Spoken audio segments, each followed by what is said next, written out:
심각성 판단 요소, 성폭력 여부 및 피해 정도입니다. 이성과 관련되면 여기에 기재를 하시고 피해 정도도 평소 잘 알던 여자친구하고 관계가 소원해졌다. 그런 피해 정도도 구체적으로 하면 좋습니다. 폭력 유형의 복합성 여부 및 정도. 폭력이 그냥 단순히 1일에 끝나는 게 아니라 여러 차례 많이 했으면 여러 차례별로 어떻게 폭력을 행사했는지 진술을 하라는 얘기입니다. 집단 폭행의 주도 여부, 누가 주도했는지, 그 옆에 있는 사람들은 어떠한 행위를 했는지, 폭력행위에 사용된 도구, 만약에 핸드폰을 사용했으면 핸드폰을 이용해서 때렸다, 그냥 때렸다 하고 핸드폰을 이용해 모서리를 때렸다고는 다릅니다. 그래서 특성을 좀 설명을 해주고, 폭력행위가 발생한 장소, A 아파트 담벼락 옆에서 했다. 그러면 그 장소를 기재하시고 시간, 그 시간에는 겨울이라서 저녁 7시라 하더라도 상당히 어두워서 지나가는 사람들이 보지 못하는 그런 시간적 특성을 가지고 있다. 언어폭력, 구체적으로 워딩 자체를 적으라는 겁니다. 폭력행위로 인하여 발생한 피해 정도도 내가 심리치료를 받았다. 심리치료를 받으면 보고서를 또 해준 데가 있거든요. 그거를 내는 게 피해 정도를 정확히 밝히게 되겠죠. 지속성입니다. 폭력행위 자체의 지속 여부, 뺨을 때리는 게 1분이었는지 아니면은 1시간 동안 그랬는지, 그 다음에 반복 여부, 1학기 내내 그랬어요. 이렇게 하면 안 됩니다. 3월 초에 날짜가 특정 안 되면 최소 소수 말로 특정하시고, 사이버 폭력행위 지속 여부도 나를 괴롭혔던 것 내용을 캡처하고 별도로 정리를 해주시면 정확하게 자기 피해 사실이 입증이 되겠죠. 그 다음에 고의성입니다. 폭력 전 피가해 학생 간의 관계 마찰 여부, 그 다음에 폭력행위 사전 계획 여부, 폭력행위가 발생한 장소, 왜 여기 가게 됐냐, 피해 학생의 거부 의사가 있었는데도 폭력행위를 하였는지, 갔는데 때렸어요 라고만 하면 알고 내가 더 이상 하지 말라고 했음에도 불구하고 계속했다, 이런 얘기가 들어가면 고의성 점수가 올라갈 수밖에 없죠. 주변의 만류에도 불구하고 폭력행위를 지속했는지 여부, 폭력행위 결과에 대한 예측 여부, 반성 정도입니다. 폭력행위 신고 이전에 가해 학생이 사과가 있었는지, 조사 과정에 성실히 참여, 이건 조사 관에 하는 거고, 조사 과정 중에 자신의 잘못을 인정하는 여부. 만약에 내가 가해 학생이에요, 성실히 참여했는지 안 했는지 반성 정도의 요소가 됩니다. 잘못했어요,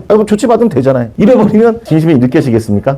심의의 진행 과정에 성실히 참석했는지 여부, 심의원의 진행 과정에서 자신의 잘못 인정 여부 정도, 그 다음에 가해 학생의 사과 및 관계 회복, 분쟁조정 참여 의지, 그 다음에 가해 학생의 피해 회복을 위한 노력, 가해 학생 재발 방지에 대한 의지, 피해 학생과의 추가적인 갈등, 보복 발생 여부, 악신고, 가해 학생으로 신고 당한 분들이 2년 전, 3년 전 그거 다 끌어옵니다. 이제 증거가 없는 거예요. 그러면 학폭위 심의할 때 보복으로 신고 들어온 거 아니야? 이렇게 해서 점수가 높아집니다. 화해 정도입니다. 가해 학생 보호자의 피해 학생과 보호자 대상 사과 관계 회복, 화해를 했는지, 화해를 시도했는지, 미안하다고 가해 학생 입장에서는 보내는 게 좋습니다. 상대방이 거절한다 하더라도 난 그렇게 시도를 했으니까, 그 상호가 손해배상이나 분쟁 조정이 되었는지, 피해 학생이 가해 학생에 대한 처벌 의사 정도, 정확히 처벌 의사를 표현을 해야 됩니다. 피해 학생이 가해 학생이 보호자 대상자 사과를 받거나 할 의지 있는 정도, 관계 회복 관련 프로그램에 대한 참여 의사 여부. 만약에 자기가 피해 학생이 되거나 가해 학생이 되면 요 5가지 요소를 쫙 펼쳐놓고 학생 확인서나 보호자 확인서를 어떻게 작성할지 고민을 하시면 됩니다. 여기에 다 답이 있습니다.